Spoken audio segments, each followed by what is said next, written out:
People don't understand your body is going to respond. You can't control all the physiological responses. Something's going to give you away if you're feeling threatened, and you can't monitor all those things at one time. When people think, I can study all this up and then I can be a good liar. Well, you might be a better liar, but nobody can control everything all the time, right? Well, I've been studying this instinctual response for a long, long time. And I did go and take a look at some Japanese monks who had trained themselves that under an ice cold waterfall, their temperature would not reduce. They wouldn't start shivering, essentially. And so this was an amazing thing, because it's like, okay, so these people can control their instinct. Well, here's the thing. You couldn't surprise them. If you run up behind them and chuck an ice cold bucket of water over them, they start to shiver. If they knew that the trigger was coming, they could prepare. But if they don't know the trigger's coming, then they can't prepare, and they're in the same sea as the rest of us. And that's what happens under stress and pressure. If you can put somebody on the right stress and pressure, they're not ready for it. Their body will dissemble and they'll start informing you of what's really going on. Greg, you had something to say about this. Yeah, there are 2 points. You talk about soft white underbelly in your dog, but humans are the only creatures that walk around with it exposed. And so we need to create exoskeletons with our elbows when we're panicked and those kinds of things more than any other creature.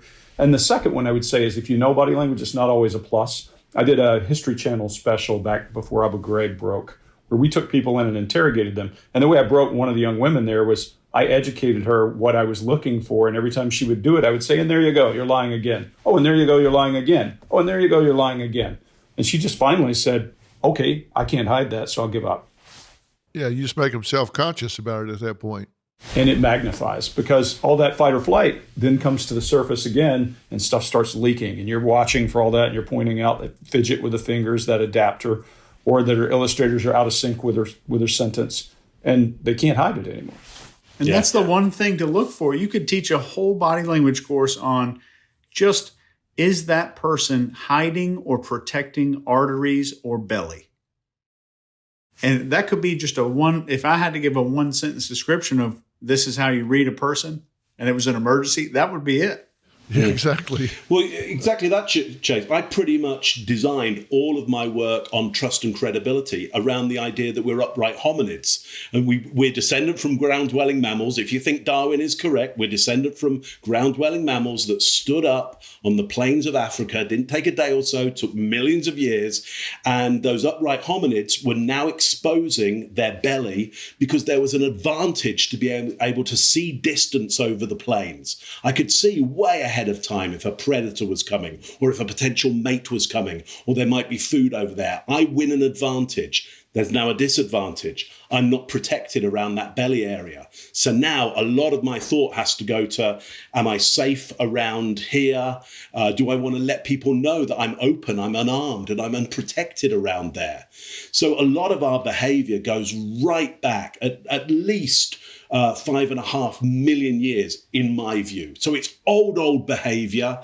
You can't stop it. You can countermeasure it. But even then, if I surprise you, your chances are very, very low of being able to be deceitful if I can surprise you with the stress and pressure.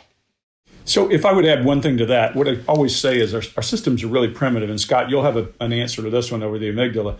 Our brains are designed to find threat and then to respond to that threat. And it doesn't matter, and I'll just say it the way I would usually say it, it doesn't matter if it's a tiger chewing your ass or your wife chewing your ass, you're going to respond the same way. You're going to ramp up and you're going to have all that adrenaline flow and you're going to do something. And your thinking brain is going to turn off and you're going to respond. That's why we say stupid things to people we love when we're in that kind of argument, because that brain is primitive and it's taking over.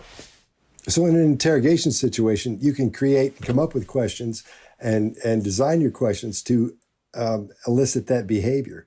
And once you see that behavior, as they start to protect themselves as a person, as a human, then they start protecting themselves, not just physically, but emotionally, and what have I said, and them in their social, how they look socially. So it's important to create questions and create your questioning or form your questioning around things that are going to pop off their fight or flight, get them fired up and start moving around.